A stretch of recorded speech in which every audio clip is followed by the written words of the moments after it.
Star Pawan Kalyan అంటే నాకు మస్తు ఇష్టం అన్నట్లు. నేను పవర్ స్టార్ పవన్ కళ్యాణ్ కి బడా ఫ్యాన్ అన్నట్లు. ఇక నేనే బడా ఫ్యాన్ అంటే నాకన్నా బడా ఫ్యాన్లు ఏసీలు అందరు ఉన్నారు.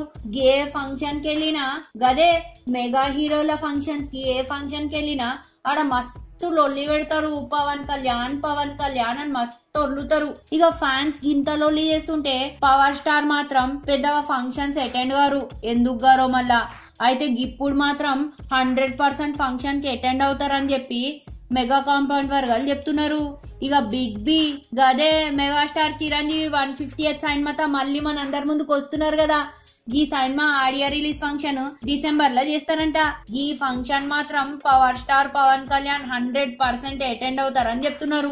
అరే మళ్ళా చిరంజీవి పవన్ కళ్యాణ్ సినిమా ఫంక్షన్స్ అన్నిటికి వస్తాడు కదా. మళ్ళా పవన్ కళ్యాణ్ చిరంజీవి సినిమా ఫంక్షన్ కి రాకపోతే ఎట్లుంటది. అందుకోసానికే పవర్ స్టార్ ఖచ్చితంగా వస్తాడంట ఈ ఫంక్షన్ కి. ఇక ఈ సినిమా ముచ్చట చెప్పాలంటే తమిళ్ కత్తి లేదా గా సినిమాని రీమేక్ చేసిండ్రు. వివి వినాయక్ ఏమో డైరెక్టర్ అన్నట్లు, కాజల్ ఏమో హీరోయిన్ అన్నట్లు, దేవిశ్రీ ప్రసాద్ మ్యూజిక్ చేసిండ్రు. ఇప్పటికే దేవిశ్రీ ప్రసాద్ మంచి ఫామ్ లో ఉన్నాడు. ఇక గీ సినిమాకి మ్యూజిక్ బి అందించి దేవిశ్రీ ప్రసాద్ ఇంకే రేంజ్ కి వెళ్ళిపోతాడో ఏమో.